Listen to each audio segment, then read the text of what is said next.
On November 15, 1963, the USS Thresher's sister submarine, the San Juan, sent its last radio message. Then nothing. The Argentine Navy searched for a year. The families waited for decades. In 2017, they finally found it. What happened inside was worse than anyone imagined. On November 15, 2017, the ARA San Juan, an Argentine Navy submarine with 44 crew members aboard, sent its final communication.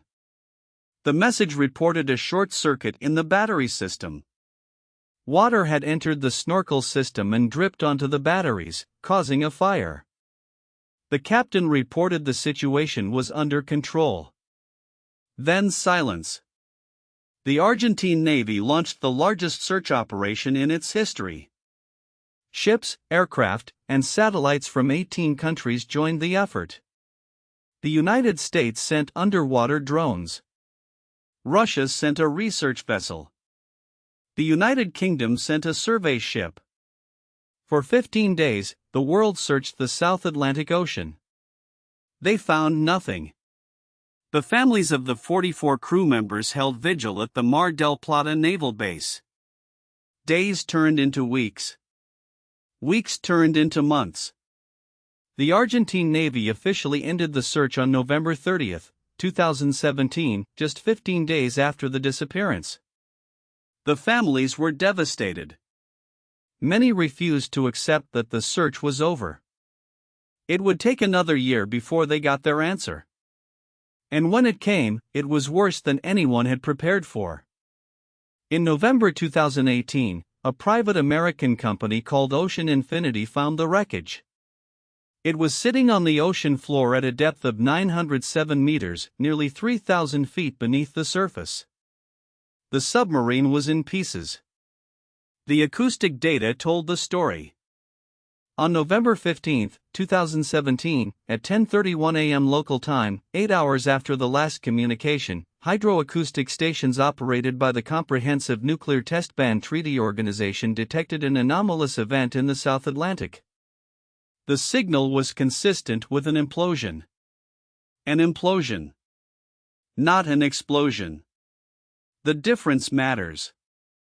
When a submarine sinks below its crush depth, the maximum pressure the hull can withstand, the ocean does not gently compress it. The failure is instantaneous and catastrophic. The hull collapses inward at speeds approaching the speed of sound.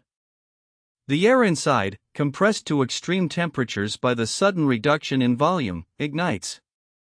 The entire vessel is crushed and simultaneously incinerated in a fraction of a second. The crew of the San Juan would not have had time to know what was happening. The implosion occurred in approximately 40 milliseconds, faster than a human nerve can transmit a pain signal. They were alive, and then they were not. There was no suffering. There was no time for suffering. But for their families, the suffering lasted years. An investigation revealed that the San Juan had been plagued by maintenance problems. The submarine was built in 1983 and had undergone a midlife overhaul between 2008 and 2014. That overhaul, which should have taken 2 years, took 6. Budget cuts forced the Navy to use refurbished parts instead of new ones. Critical safety systems were not fully updated.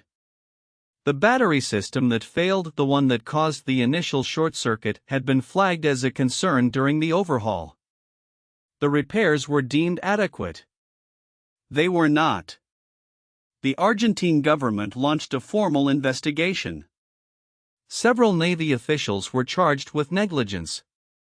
The captain of the submarine, Commander Pedro Martín Fernández, was posthumously cleared of any wrongdoing. He had followed every protocol. He had reported the emergency. He had attempted to surface. The submarine simply could not be saved with the equipment it had. In 2020, the Argentine Congress passed a law designating the wreck site of the ARA San Juan as a national maritime memorial. The submarine will not be raised. The 44 crew members will remain where they fell, on the floor of the South Atlantic, in a vessel that their country failed to maintain and then failed to find. Every year on November 15th, the families gather at the naval base in Mar del Plata. They read the names. 44 names. Including the first female submarine officer in Argentine naval history, Eliana Maria Krauchik, who was 35 years old. The ocean is 3,000 feet deep where the San Juan rests. It is cold and dark and silent. It will be their tomb forever. If you found this fascinating, subscribe for more stories like this. We post new videos every week.